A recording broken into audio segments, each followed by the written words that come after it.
Assalamualaikum warahmatullahi wabarakatuh. Jumpa lagi bersama saya on the street, on the way, and don't forget tetap selalu bersyukur dengan apapun keadaan kita saat ini.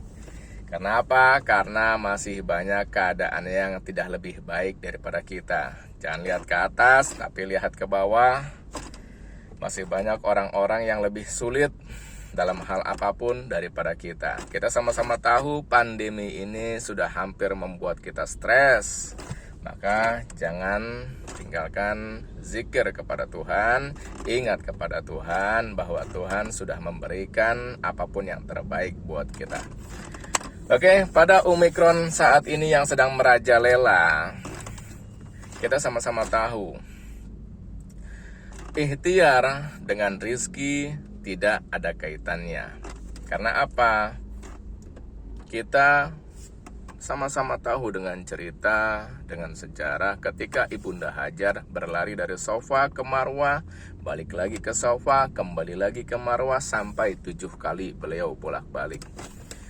Tenaganya sudah habis terkuras, ikhtiarnya sudah luar biasa, kemudian beliau menyerah, kembali pulang dan berdoa kepada Allah, meminta rizki. Ya Allah, berikan aku rizki atas ikhtiar yang aku jalani. Kemudian saat itu pula Allah Ta'ala mendengar doa Ibunda Hajar dan mengabulkan doa beliau. Allah Ta'ala mengabulkan doa beliau. Allah Ta'ala memberikan rizki kepada Ismail bukan lantaran ikhtiar yang dijalani oleh Ibunda Hajar. Apa sebabnya? Kalau Allah Ta'ala mengabulkan, memberikan rizki kepada Ismail, anak dari Ibunda Hajar, yaitu Nabi Allah Ismail, karena ikhtiar yang dijalani, mungkin Ibunda Hajar akan menemukan air itu dari Safa ataupun ke Marwah ataupun dalam perjalanan tersebut. Tapi jelas sekali Allah Ta'ala pancurkan air itu tepat di sisinya Nabi Allah Ismail. Bukan karena ikhtiar yang dijalani, itu garis besarnya. Maka tidak ada hubungannya antara ikhtiar dengan rizki. Kenapa? Karena ikhtiar adalah memang sesuatu yang harus dilakukan seorang hamba kepada Tuhannya. Ayatnya apa? Wa ma khalaqtul jinna wal insa illa liya'budun. Tidakkah aku ciptakan kalian dari golongan jin dan manusia untuk beribadah kepada aku? Mencari nafkah adalah kewajiban. Kewajiban adalah ibadah kepada Allah. Maka ibadah bukan hanya sekedar rukun yang kita jalani, rukun Islam yang kita jalani, rukun iman yang kita jalani, bukan hanya sekedar itu saja, tapi juga mencari nafkah adalah kewajiban, dan kewajiban mengandung pahala, dan setiap segala sesuatu yang mengandung pahala itu adalah ibadah. Asalkan ibadah itu tidak tercampur dengan kecurangan. Contoh, sholat zuhur 4 rakaat. Ketika Anda melakukan sholat zuhur hanya dengan 1 rakaat, itu namanya curang. Ketika curang dicampur dengan ibadah, apapun itu, maka Allah Ta'ala tidak akan menilai itu dengan nilai ibadah. Karena rizki, Allah Ta'ala akan memberikan rizki kepada hambanya atas ibadah yang dijalankan oleh hambanya sebagai hadiah, gitu. Dari mana Allah Ta'ala memberikan rizki? Min haitsu la yahtasib, dari jalan-jalan yang tidak disangka, dan dari jalan kehendak Allah, bukan dari jalan-jalan yang sering kali ditentukan oleh manusia. Kita sering beranggapan bahwa pekerjaan kitalah yang akan menghasilkan uang atau rezeki buat kita, buat keluarga kita. Namun nyatanya tidak. Berapa kali sering kita mendengar atau kita merasakan bahwa pekerjaan kita tidak menjamin rezeki yang kita dapatkan atau uang yang kita dapatkan dari pekerjaan yang kita lakukan. Tapi Allah Ta'ala memberikan rezeki, memberikan hadiah kepada kita dari jalan yang ditentukan oleh Allah, dari jalan-jalan yang tidak disangka-sangka oleh kita. Itu poin yang pertama. Jadi ikhtiar memang harus dilakukan karena itu adalah kewajiban hamba kepada Tuhannya. Sedangkan rizki, Allah Ta'ala akan memberikan rizki sebagai hadiah atas apa yang dilakukan oleh hambanya, yaitu ibadah gitu. Jadi jangan sekali-kali dicampurkan antara ibadah dengan dosa, dengan perbuatan zolim. Maka itu adalah kecurangan.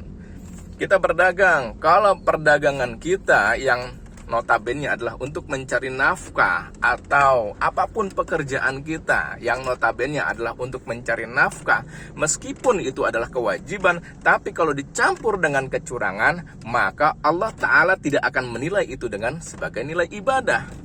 Kalau Allah tidak menilai itu dengan nilai ibadah, ya sia-sia gitu.